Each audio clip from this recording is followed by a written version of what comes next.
Okay, friends, I've asked Vijay to bring us the summary of yesterday's meeting. So, over to you, Vijay. Thank you, Acha. Good evening, all. Yesterday we discussed on uh, Acts chapter 15. Um, the, the chapter 15 was titled as Council of Jerusalem. We looked into the latter half uh, of the chapter. It was split into two portions. The first portion being the church in Jerusalem, which was covered in verses 5 to 29. The second portion being the church in Antioch, which was covered in verses 30 to 35. Um, this issue about the church in Jerusalem came about with the issue when the um, teachers from Judea to Antioch emphasized that to be believers they need to be circumcised. So, uh, in order to resolve this, Paul and Barnabas, along with the teachers, met up with the church leaders in Jerusalem. The participants of the council to resolve the issue included Paul and Barnabas, the believing Pharisees and teachers from Judea, the apostles and the elders, Peter, James the Lesser, Judas, also called Barsabas, Silas, and the believers. We then proceeded into looking into the proceeding of the councils. Uh, it started off with the issue being presented by the believers who were Pharisees. This was the teaching of the teachers who came from Judea to Antioch. We also see that the leaders took responsibility. The issue was first raised in Antioch, and the parties came to Jerusalem to seek the leaders' advice. The leaders recognized the issue and stepped in to resolve the issue. Issue was deliberated uh, as uh, uh, as it was mentioned in verse 7. Uh, we must note that after much discussion, they came to a conclusion. So uh, everyone was given ample opportunity to express their point of views. One few points were discussed about resolving and about how to resolve issues. Disagreements can be part of a healthy discussion. All debates and discussions should have a common goal of finding a solution. Solutions can be found only when we are open, and we need to keep to the issue rather than digressing from the issue. We should never target individuals or people. This was followed by the address by Peter, which was mentioned in verses 7 to 11. Peter was recognized as the leader of the church, and he did emphasize that as per God's plan, he preached to the Gentiles that God poured out the Holy Spirit on the day of the Pentecost, and God does not discriminate. He also mentioned that he poured out God's plans even to the Gentiles. So the Gentiles shouldn't be burdened with the burdens that the ancestral Jews could not bear. In verse 11, uh, he emphasizes his points with an emphatic no to the proposal of the Pharisees. Verse 11 was also a statement of faith in that we believe that it is through grace of our Lord Jesus that we are saved, uh, just as they are. This was followed by the ruling of James. Uh, and this James is not to be confused uh, with the other with James the elder, who was killed by Herod, as mentioned in chapter 12. This James is the James the Lesser, and he was akin to the chairman of the council. He found scriptural basis for Peter's argument. Uh, this is verses 14 to 17, and he quoted this from the prophet Amos, chapter 9, verses 11 and 12. He to mention not to make laws that are difficult for the Gentiles to turn to God. He also emphasized to address the issues that need to be addressed, such as the food that is polluted by the idols and sexual immorality. So it was also decided to communicate the decision in writing, as mentioned in verse 20. So the solution that was come across was that the Gentiles were free to follow the laws of Moses, but circumcision was not mandatory to be saved. The next point that was looked upon was the decision of the council. Uh, the point about the decision of the council was that this was a collective decision by the apostles, the elders, and the whole church. And it was collectively decided to send Judas and Silas as well to emphasize on the solution. It was also decided to write a letter. Next part we looked into was the actual letter. This was verses 23 to 29. The other aspect that we looked into yesterday was the church in Antioch, which was covered in verses 31 to 35. The members in Antioch read the letter and they were glad. They were blessed by the prophetic ministry of Judas and Silas, and they sent them off with the blessing of peace to the church in Jerusalem. The church in Antioch continued to be blessed by the works of Paul and Barnabas. The gist of yesterday's study was that difference and opinions can be mutually agreed and settled. That was the gist of yesterday's session. Back to you, Acho. Thank you, Vijay, for bringing a clear summary of yesterday's Bible study. Friends, we are now entering into a very adventurous part in Acts, in the book of Acts, which is the second missionary journey of Paul. Now, we know we have a fair idea about the first missionary journey. It was a short journey, maybe it took about a year for Paul to complete the route that he went through. It took about a year for him to go to all these places and come back. But the second missionary journey is rather long. So as we look into this chart, we see that it is the period that says it's almost 18 months that this, or more than that, close to 2 years is Paul's second missionary journey. And then you read that in Acts chapter 16 to 18. And he kind of stayed in Corinth for more than a year. And we read that during this period, he wrote the book of the letters to First Thessalonians and Second Thessalonians. So we will look into this over the next few Bible studies. It is covering chapters 16, 17, and 18. So today we have not completed Acts chapter 15. We are still in Acts chapter 15, verse 36. So we are going to look into the rest of Acts chapter 15 today.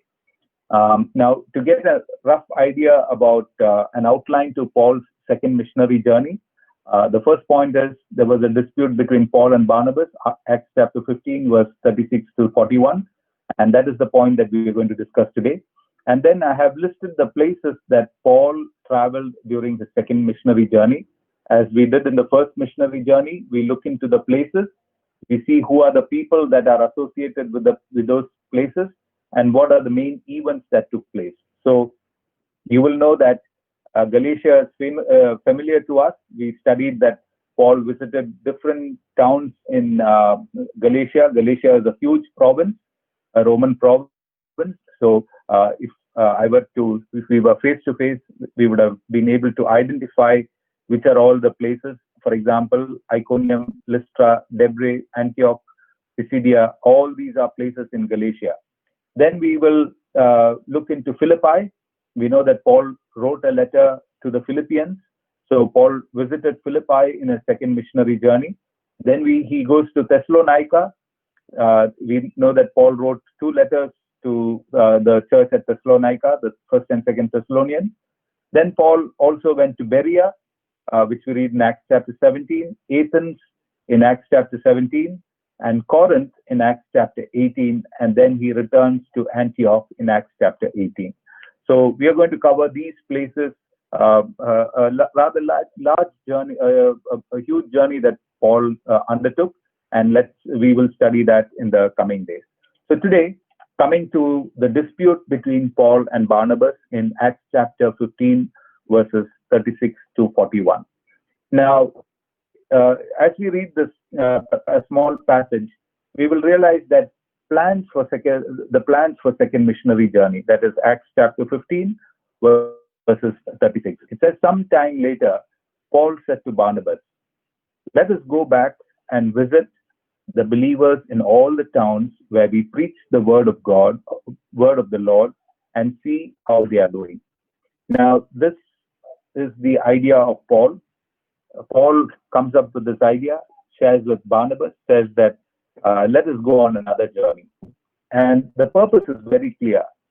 The purpose was to visit the places where they preached the gospel and follow up on the believers. They wanted to see how the believers were doing in the places they had visited. Remember that most of the places they were ill-treated, they were chased out, they were at one point, Paul was even stoned and almost left dead. But Paul is determined to go back to these places and to see, which is very important. We know of a lot of preachers who come and preach and go, but no follow-up.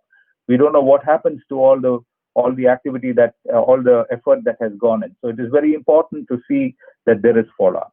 Now, the second point here is why was there a dispute between Paul and Barnabas? So John Mark was the point of contention. If you read chapter 15, verse 36 and 37, Barnabas, rather 37 and 38, it should be verses 37 and 38.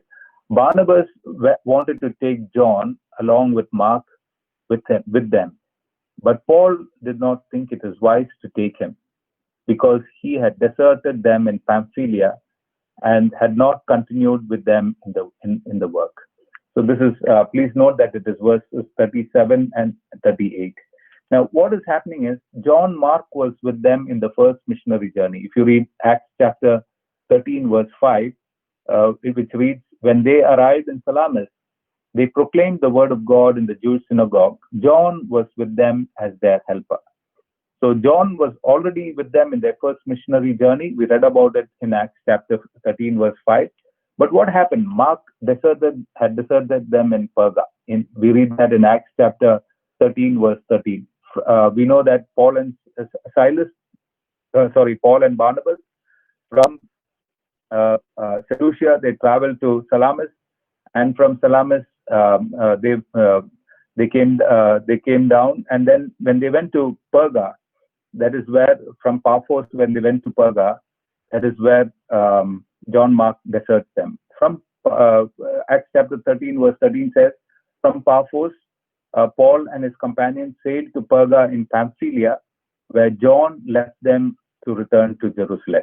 So this is the reason why Paul is determined or insisting that John Mark should not come with us. What Paul, in other words, is saying is, John is not fit for a missionary lifestyle. He can't bear the challenges of missionary life. He is not cut out for such hard journeys and for tough life. So let us not take Paul with us. Now, this is the opinion. This is the point of contention between Paul and Barnabas. So let's see what happens. Paul and Barnabas part ways. Now, Acts chapter 15, verse 39. It says, they had a sharp disagreement and that they parted ways.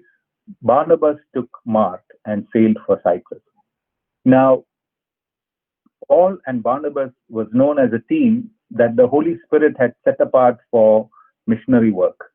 And they had already completed one missionary journey. And while they were ready to undertake the second missionary journey, just on the basis of a helper, that Paul and Barnabas had to part ways. It says that Barnabas took Mark and sailed for Cyprus. Now we should remember that Cyprus was the home country of Barnabas. If you remember, we studied that in Acts chapter 1 or 2, that Paul, when all the believers gathered, that Barnabas, who is from Cyprus, sold his field and brought the money to the apostles' feet. Yeah, so Barnabas is from Cyprus. So Cyprus is the hometown, and so Barnabas and Mark, they sailed for Cyprus. We also know that Barnabas and John Mark are cousins. We read that in our study. We came across this verse, Colossians chapter 4, verse 10, where Paul writes about John Mark, saying, my fellow prisoner Aristarchus sends you greetings, as does Mark, the cousin of Barnabas. This is John Mark. So Barnabas had a personal relationship with John Mark in the sense that they were cousins. Then we also see that John Mark, whom Paul once said is not fit for this kind of ministry, Paul, during his imprisonment in Rome, says John Mark was very useful to Paul. In 2 Timothy chapter 4, verse 11, Paul writing to Timothy says, "Only Luke is with me. Get Mark and bring him with you because he is helpful to me in my ministry." The person whom Paul once considered not fit for the ministry, that he should not go with them, and he is not fit for a missionary lifestyle. Here in 2 Timothy, Timothy is one of the prison epistles, a letter that Paul wrote from Rome while he was in imprisonment in Rome, which is towards the end of his ministry. He says, "Only Luke is with me. I need John Mark. So bring John Mark with you because he's helpful to my ministry." See how a person that was once neglected becomes useful. It is understood that it is John Mark who wrote the gospel according to Mark. See, we know that Mark was not a disciple of Jesus, but who wrote the gospel according to Mark? It is John Mark who wrote the gospel according to Mark. Now, from this, you see how a person who was once considered not useful, not fit, how he is groomed up to become a person who's useful to the great apostle Paul, and also the one who had the great privilege or blessing of writing the second gospel, that is the gospel according to Mark. Now, who would you see is the man who stood with John Mark? Obviously, it is Barnabas, who is known as son of encouragement. Yet another feather in Barnabas's cap. Barnabas willing to give a second chance. When people write you off, there are encouragers who stand with you and say, you can still do it. I'm sure that there are many people in our lives who have said simple things or given us a pat at the back and said, "Don't worry about what has happened. You can do better." And that has made a major difference in our life. And this is what Barnabas did. So we have been kind of tracking the character of Barnabas through the study of Acts. And mind you, this is the last mention of Barnabas in the book of Acts. So I would like you to look back into your notes and see what all we have learned about Barnabas. We know of his character, what kind of a person he was. What are the different things that he did that are mentioned in the book of Acts that prove that Barnabas truly means, he truly lived up to his name, which means son of encouragement. Just because Barnabas was there with John Mark, Barnabas gave him a second chance. Said, okay, if you are rejected by Paul, don't worry, I'll take you. Let's go and do the ministry in Cyprus. And John Mark grew up to become a very useful person to St. Paul, and also wrote the book, the gospel, second gospel, that is the gospel according to St. Mark. Now, we see here that Paul has a new companion, that is Silas. We first read of Silas in Acts chapter 15 when we studied about the Jerusalem Council. Acts chapter 15 verse 22 says, "Then the apostles and elders with the whole church decided to choose some of their own men and send them to Antioch with Paul and Barnabas. They chose Judas, son of Barsabbas, and Silas, men who were leaders among the believers." So we are introduced to Silas as a leader, and like Paul, he could have been a Hellenistic Jew, and we understand that he was one of the leaders of the church in Jerusalem. Second, we understand that he had a prophetic ministry, because Acts chapter 15 verse 32 says, "Judas and Silas, who themselves were prophets, said much to encourage and strengthen the believers. This is said about them coming to Antioch and with the letter, and they spent time there, and Silas had a prophetic ministry. He had the gift of prophecy. That is what we understand from this verse. And it is also interesting, Peter calls him a faithful brother. When we read 1 Peter chapter 5, verse 12, it says, with the help of Silas, whom I regard as a faithful brother, I have written to you briefly, encouraging you and testifying that this is the true grace of God. Stand fast in it. This is Peter's conclusion of his first letter, and he says, Silas is with the help of Silas, whom I regard as a faithful brother. This, imagine the leader of the church gives a testimony of a fellow worker or somebody who was with him, saying that he is a faithful brother. That means Silas was a man of great character. And then we also see that Silas traveled with and ministered with Paul in the second missionary journey. So Silas was a companion with Paul. As we continue to read Acts chapter 16, 17, and 18, we know that this was a very, very difficult journey that Paul undertook, and they had to go through different kinds of experiences where they were beaten, they were jailed, and we read always in the second missionary journey, it is Paul and Silas, Paul and Silas. So Silas stood with Paul and traveled and ministered with Paul in a second missionary journey. So now we come to the last point for today, that is Paul's missionary journey. Paul begins his journey with a new companion. Chapter 15, verse 40 and 41, the last two verses. But Paul chose Silas, that is after Barnabas went with Mark to Cyprus, but Paul chose Silas and left, commended by the believers to the grace of the Lord. They went through Syria, Cilicia, strengthening the churches. Cilicia and strengthening the churches. Okay, so let me put the map up for you so that you get an idea where it is. We know that they are in Antioch, and Antioch is in Syria. So they are right here in Antioch, Syria. From here, they travel all the way to Tarsus, which is the hometown of Paul, and that is the country Cilicia. This whole thing is Cilicia, and from there they travel on, which we will study in the coming classes. So we see that they are following this route, and we will come to that route. But right now, we understand that they from Antioch in Paul's first missionary journey, they took the sea route. They came to Salamis, and from there to Paphos, and we know again the sea route to Perga and up to Antioch Pisidia, and they came back this way. Now Paul takes doesn't take the sea route; he takes the route by land, and so from Antioch he goes up and then comes to Tarsus, which is part of Cilicia, and then he goes on. And they say that as he went, he strengthened the churches. So friends, with this we come to the end of today's Bible study. The thought that I want to leave is everyone deserves a second chance. When we talk about God's work, we can never write anyone off.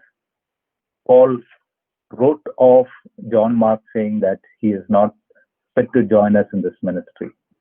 But the same Paul, years later, say that